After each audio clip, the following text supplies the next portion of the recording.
Hello YouTube, welcome back to my channel. My name is Neo.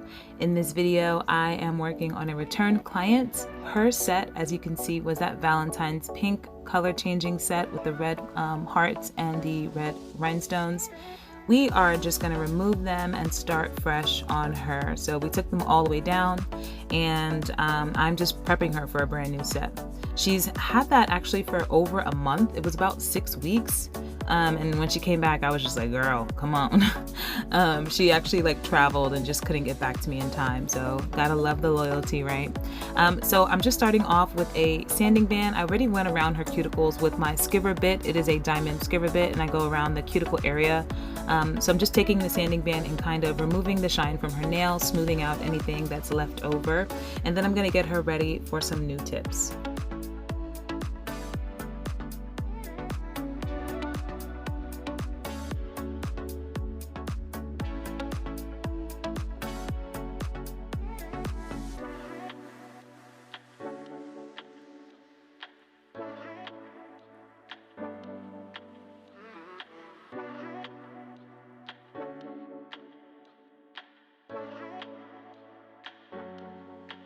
So the tips that I'm using are some coffin, slightly curved natural tips that I got from Amazon. I will link everything down below like I always do.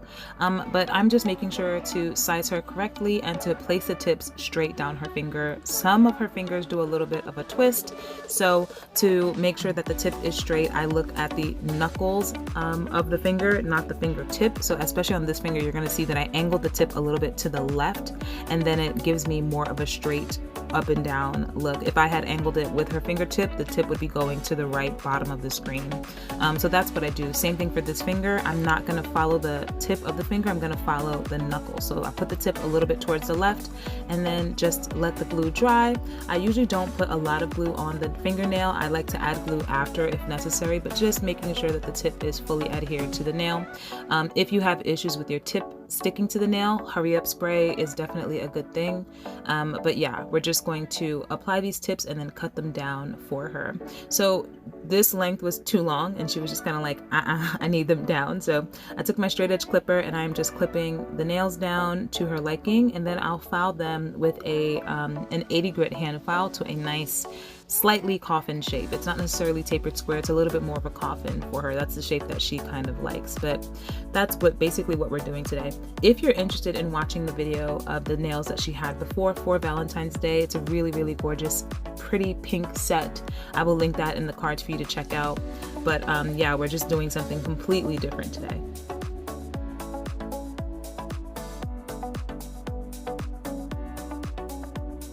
So as you can see at the shape the length that I cut the nails, they're pretty much like a tapered square. So I'm just using this 80 grit hand file to kind of taper in that tip so that we get more of a coffin. So I'm not really focusing on her sidewall area. I'm taking it from the edge of the tip down to her sidewall and angling it outwards, and that's how you can see there's a big difference in what the nail looked like before, how square and blocky it is, to how it looks now. I'm using a good amount of pressure and just making sure to put my finger right where her skin is so that we don't like rub off her skin with this 80 grit. It's pretty tough and I've done it before. I've had it happen to me. It's not pleasant. So I try to just put my finger really close to that sidewall so that I don't file off the client's skin, because that is definitely possible when you're using lower grit hand files like this.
I'm just taking my sanding band that I used to prep her nails with at a low speed on my Coupa Me file, and I'm just blending the tips just a little bit. It's nothing crazy. You don't really have to. I like to go in with a clear bead of acrylic anyway, so this technically smooths out the smile line issue, but I'm just smoothing it out just a little bit just to get a smoother transition from the tip to her natural nail.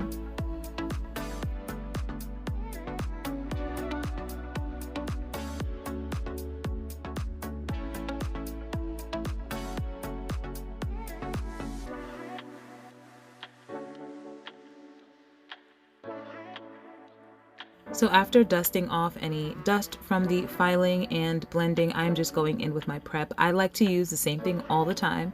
I like to use that Mia Secret primer and dehydrator, and then a thin coat of the Young Nails Protein Bond. So I start with the dehydrator. I make sure to get it all over the nails to dry them out, get them ready for bond, and then I'm using the extra strength bond from Mia Secret. And then afterwards, after that dries, I put a small thin coat. As you can see, I'm not even going over the whole nail, just a thin coat, mostly around the cuticle area with the Young Nails Protein Bond. I find that this is just fantastic, and this system kind of works for me.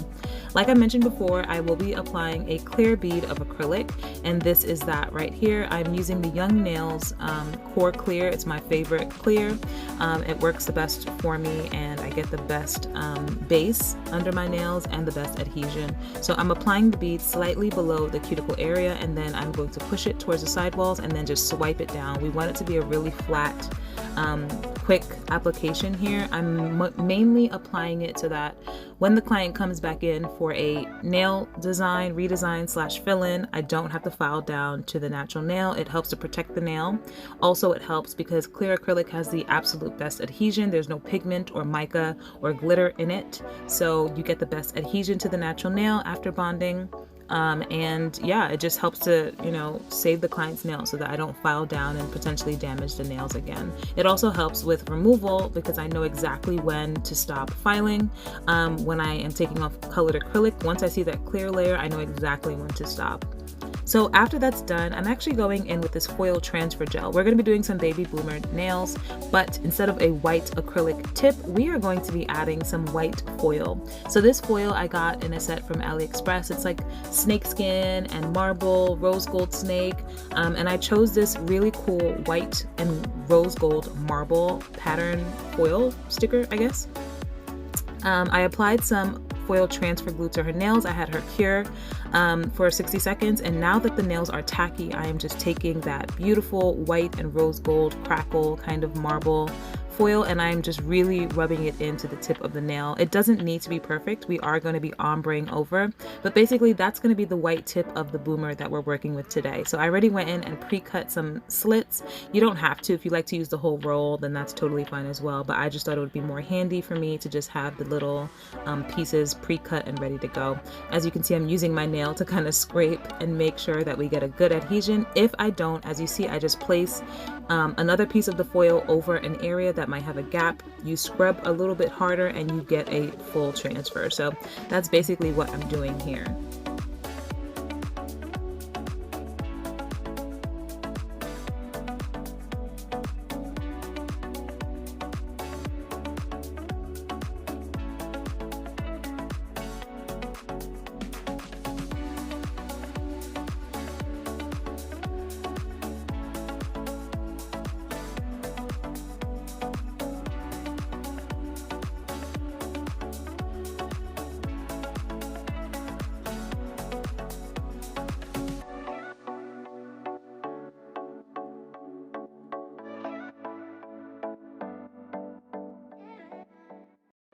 Now it's time for some acrylic. I am using, this is a Young Nail set now that I think about it. I'm using Young Nails Cover Earth. I actually received this in that mystery box haul from 2020's November mystery box that they were doing over the holiday.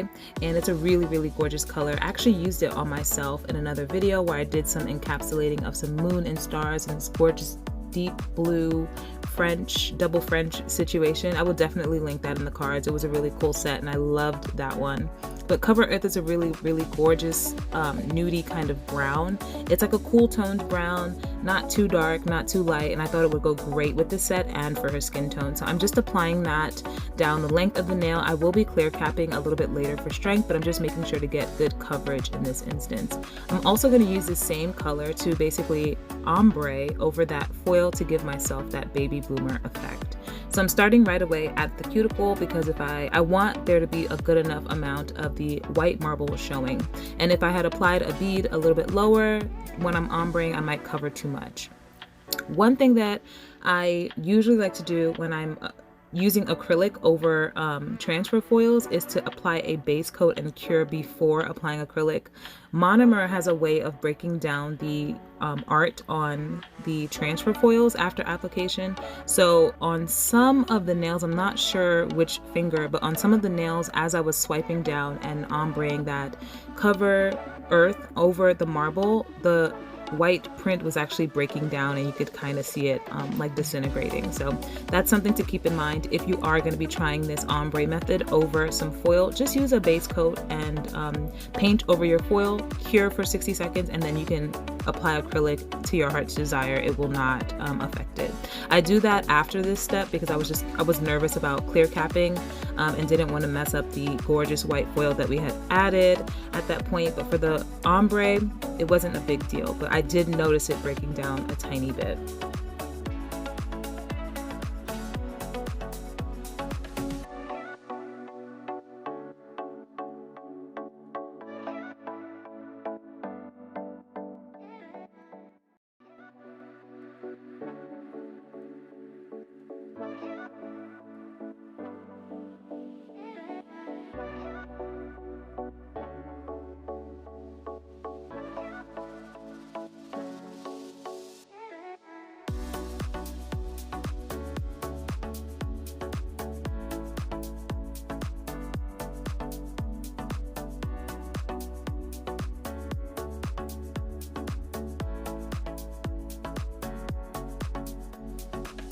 So this is what I'm talking about. I'm going in with a regular base coat, a base coat gel just over that white marble foil just to protect it.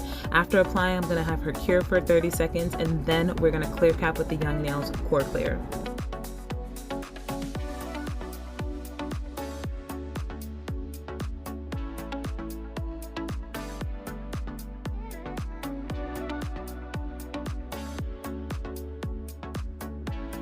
So to encapsulate these nails, I'm focusing on doing just 2 beads. I'm using a thicker bead towards the middle of the nail or her free edge, and then I'm just going to guide it down, making sure to pat inwards towards the sidewall so that we maintain that coffin shape that we worked for, and then to keep the product in the center of the nail. That's how you're going to get that strength and stability of that nail. You don't want your enhancement to be like flat because then that's going to make your nails prone to breakage. And then the second bead is just going to be at the cuticle, and then I'm going to blend it over that first bead that we did, and then that's going to help to build my apex, making sure that we keep the product. As you can see, I'm keeping it towards the middle of the nail and then blending downward. So that's basically what I'm going to be doing to all of the nails.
So after application, I've been getting into doing it this way as well, not filing, just going in with my e-file. I'm using my favorite, this is my new favorite bit, I think.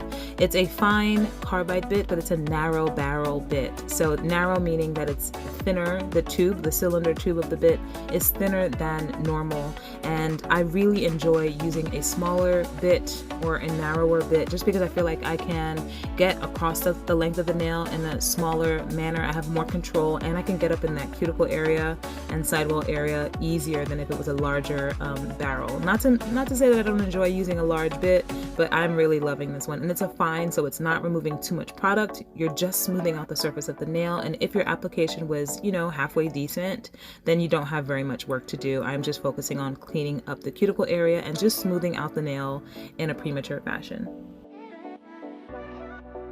I am using my new Coupa Me file, electric file. I have it at a medium to high speed when I'm doing this. I'm just making sure that the speed is not too high, that I don't have control, and not too slow, that it's bogging down while I'm using it. You don't kind of want it to stop. That tells you that you're using it too slow, but just fast enough so that I'm in control.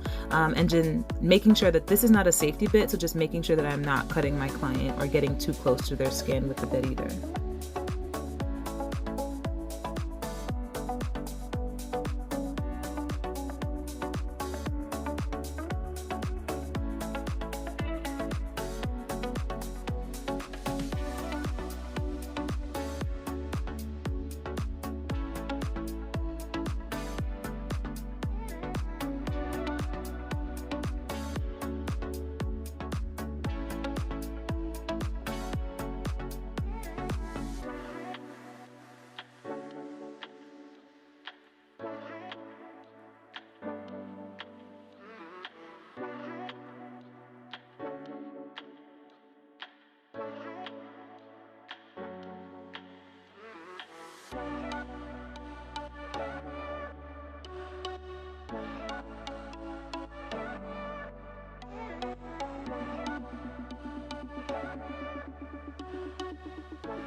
So I am taking the same hand file, this is an 80 grit, and I am just going to refine the shape. So I kind of like filing with the e-file first and then filing with the hand file second, because when I was doing it the other way, I ended up having to file with the hand file afterwards anyway, because I find that when you use the e-file, you kind of warp your shape a tiny bit. So just filing afterwards just makes things a little bit faster and then just makes more sense that way. I'm just making sure to clean the sidewalls and that free edge to get that shape nice and crisp like we want it to be. These are new tips, it's a new set, so let's just get it as crisp and as square as possible.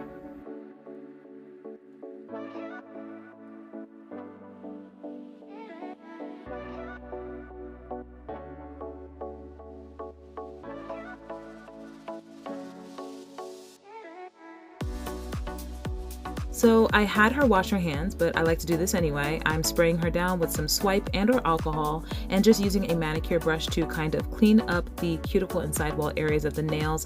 I love doing this because it helps just make sure that there's no oil or debris left over after washing, or even if they don't wash. Now we're gonna go in and add some major bling to this set. So I had an idea that I wanted to add bling, but you kind of know when you start adding bling, it just kind of goes everywhere. But the stars of the show are these kind of champagne colored non-flat back stones that I got from AliExpress in this gorgeous kit of like specific colors and vibes and themes of rhinestones. So I'm using 2 of those. I'm using crystal AB rhinestones, crystal Swarovski rhinestones, and some gold charms, I guess. Because those stones are not flat back, I do like to add those gold rings, I guess, to kind of brace the non-flat back rhinestones. I'm also going to be using a small hoop around the cuticle area just for, you know, look at me struggling to pick it up. I'm using my Zule bling adhesive. This is one that dries with air, so you kind of have to work quickly and hope that it doesn't dry on you. Otherwise, you're gonna have to like snap it off the nail and potentially damage it. but it's working great for me. I really enjoy using this adhesive. It has its benefits. Using bling gel also has its benefits, but yeah, I'm just using the Zule bling adhesive today and just trying to build up this really gorgeous and sparkly rhinestone pattern. So I had no idea what I wanted to do, but it just kind of had a life of its own for the most part.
So this client has mega bling on this ring finger, and then I was saying to her, you know, it kind of feels like we need to add a little something to another finger. So I just took her middle finger. I just said, trust me, let's just do one thing. I added a braided hoop circle. I'm adding a crystal rhinestone and then a crystal AB rhinestone right in front, and it just added just a tiny bit of sparkle and dazzle that we were looking for, and she loved it.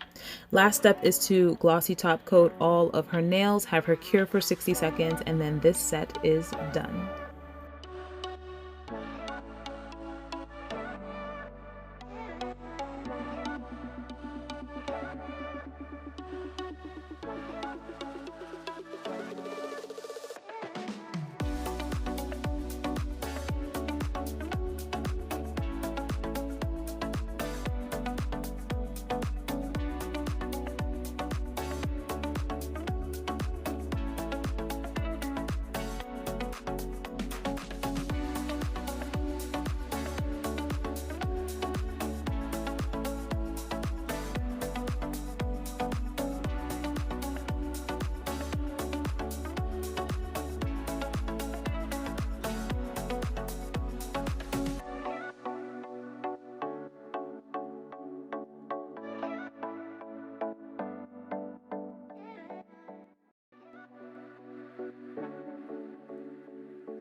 So here is what the set ended up looking like. I think the foil was such a cool thing to use. It would be cool to kind of use a different foil for this ombre effect, and it's really cool twist on a baby boomer set. And the bling, as you can see, is just really gorgeous and impactful. I hope you like this video. Like if you like, subscribe for more. Thank you so much for watching and growing with me. I'm so happy to have you. I'll see you in the next one. Bye.